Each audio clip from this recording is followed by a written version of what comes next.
ইরানকে টলাতে কি এবার নতুন কৌশল নিতে যাচ্ছে যুক্তরাষ্ট্র? সরাসরি যুদ্ধ নয়, বরং ধীরে ধীরে দুর্বল করে দেওয়ার পরিকল্পনা, যাকে বলা হয় মোয়িং দ্য গ্রাস। কিন্তু এই কৌশল কি সত্যি কাজ করবে, নাকি উল্টো আরো বড় সংঘাতের জন্ম দেবে? মধ্যপ্রাচ্যে যুদ্ধ থেমে গেছে প্রায় 1 মাস, কিন্তু উত্তেজনা তা একটুও কমেনি। হরমুজ প্রণালী ঘিরে এখনো মুখোমুখি অবস্থানে রয়েছে দুই পক্ষ।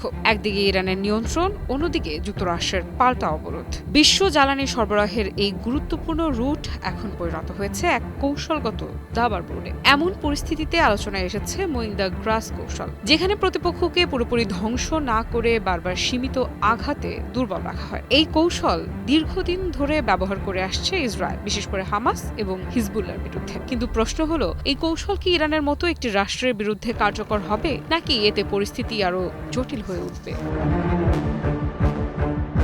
লন্ডনের কিংস কলেজের গবেষক মাইকেল কার সতর্ক করে বলেছেন, যুক্তরাষ্ট্র যদি এই পথ নেয় তাহলে ইরান সরাসরি প্রতিক্রিয়া জানাতে পারে। কাতার, সংযুক্ত আরব আমিরাত কিংবা কুয়েত, এই অঞ্চলগুলো হয়ে উঠতে পারে নতুন লক্ষ্যবস্তু। এমনকি মার্কিন জাহাজেও ড্রোন হামলার আশঙ্কা উড়িয়ে দেয়া যাচ্ছে না। বিশ্লেষকদের মতে, শুধু সামরিক চাপ দিয়ে ইরানকে নতি স্বীকার করানো সম্ভব নয়, কারণ দেশটির ড্রোন ও ক্ষেপণাস্ত্র সক্ষমতা এখন অনেক বেশি উন্নত। ফলে ছোট ছোট হামলা বড় সংঘাতে রূপ নিতে পারে খুব দ্রুতই। অন্যদিকে যুক্তরাষ্ট্রের ভেতরেও চলছে হিসেব নিকেশ। হোয়াইট হাউসের মুখপাত্র আনা কেলি জানিয়েছেন, ওয়াশিংটন আলোচনার পথ খোলা রেখেছে, তবে কোনো খারাপ চুক্তিতে তাড়াহুড়া করবে না। প্রেসিডেন্ট ডোনাল্ড ট্রাম্প নিজেও তার নিরাপত্তা উপদেষ্টাদের সঙ্গে ইরানের নতুন প্রস্তাব নিয়ে আলোচনা করেছেন।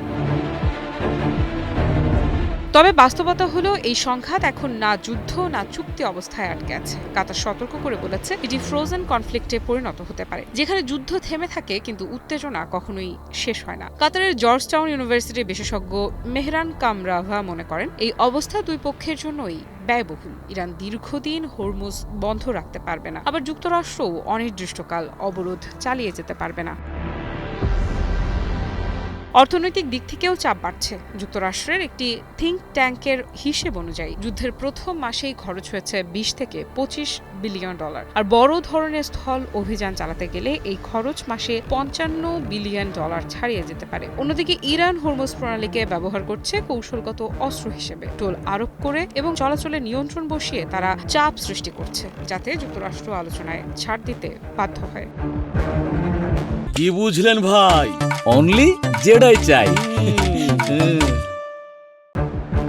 সব মিলিয়ে পরিস্থিতি এক অদ্ভুত ভারসাম্যে দাঁড়িয়ে আছে, যেখানে কেউ পুরো যুদ্ধ চায় না, আবার কেউই পুরোপুরি পিছিয়ে যেতেও রাজি নয়। যুক্তরাষ্ট্র কি সত্যিই মোয়িং দ্য গ্রাস কৌশল বেছে নেবে ইরানের ক্ষেত্রে, নাকি শেষ পর্যন্ত কূটনীতির পথই বেছে নিতে বাধ্য হবে? আফ্রিদা ইফরা, নিউজ 24।